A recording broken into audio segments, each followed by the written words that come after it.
बिहार में चुनाव से पहले हर पार्टी पूरा जोर लगा रही है। वोटरों को अपने पाले में करने के लिए दांव आजमाए जा रहे हैं। जनसुराज पार्टी भी चुनाव में ताल ठोक रही है। बिहार में बदलाव का दावा कर रही है। जनसुराज के संस्थापक प्रशांत किशोर लगातार एनडीए के नेताओं पर गंभीर आरोप लगा रहे हैं। प्रशांत किशोर ने ताजा आरोप बिहार के ग्रामीण कार्य मंत्री अशोक चौधरी पर लगाए हैं। प्रशांत का आरोप है कि अशोक चौधरी ने 2 साल में 200 करोड़ की बेनामी संपत्ति अर्जित की है। अशोक चौधरी ने प्रशांत किशोर के आरोपों को निराधार और झूठा बताया है। अशोक चौधरी ने प्रशांत किशोर को 100 करोड़ रुपए मानहानि का नोटिस भी थमा दिया है। इससे पहले प्रशांत किशोर बीजेपी के प्रदेश अध्यक्ष दिलीप जायसवाल पर मेडिकल कॉलेज हड़पने का आरोप लगा चुके थे। प्रशांत ने बिहार के स्वास्थ्य मंत्री दिलीप जायसवाल से रिश्वत लेकर दिल्ली में फ्लैट खरीदने का भी आरोप मढ़ा है। प्रशांत आरोप तो लगातार लगा रहे हैं, लेकिन आज इसमें नया मोड़ आ गया। दरअसल बीजेपी के अंदर से अब इन आरोपों को लेकर आवाज उठाए जा रहे हैं।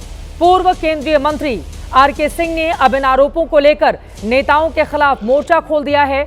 आरके सिंह बिहार से ही आते हैं, वहीं से सांसद भी रहे। उनका कहना है कि जिन पर आरोप लग रहे हैं वो सामने आकर सफाई दें। अगर सफाई नहीं दे सकते तो उन्हें पार्टी से तत्काल इस्तीफा देना चाहिए। ऐसे आरोपों से चुनाव के समय पार्टी को नुकसान हो रहा है। ऐसी ही बातें जेडीयू के मुख्य प्रवक्ता नीरज कुमार ने भी कही है। नीरज कुमार का कहना है कि नीतीश कुमार पर कभी कोई आरोप नहीं लगे।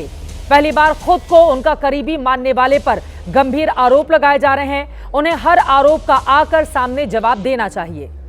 अब सवाल यह है कि क्या वाकई भ्रष्टाचार के आरोप गंभीर हैं या एनडीए की पार्टियों में ही दरार है।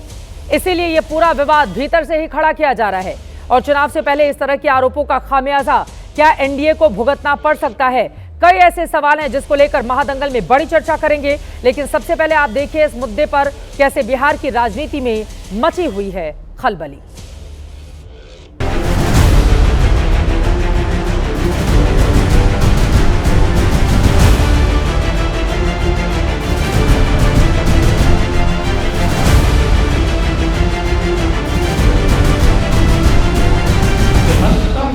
सर्वदलीय अशोक चौधरी पिछले 2 बरस में 200 करोड़ रुपया से ज्यादा का संपत्ति इन्होंने जमीन खरीदी है, करीब 200 करोड़ रुपए का।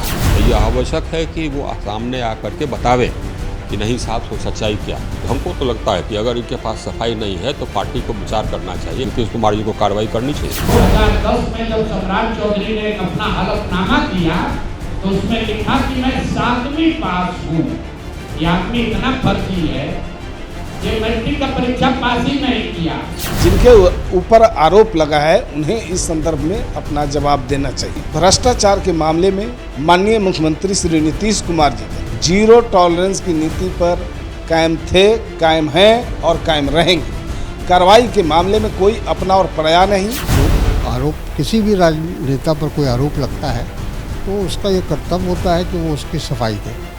नहीं देता है तो इसका मतलब दाल में कहीं काला है। जवाब देने से ये लोग भाग क्यों रहे हैं? इसका मतलब है कि दाल में कुछ काला है और स्पष्ट रूप से भ्रष्टाचार के मामले पर भारतीय जनता पार्टी और जनता दल यू का दोहरा चरित्र, दोहरी सोच सामने आ गई है। प्रशांत किशोर भी एक 2 नंबर की कंपनी में पैसा लेते हैं, फिर वह 2 नंबर की कंपनी एनजीओ बना करके पैसा देती है। यह जो पूरा घालमेल प्रशांत किशोर ने भ्रष्टाचार का खड़ा किया है।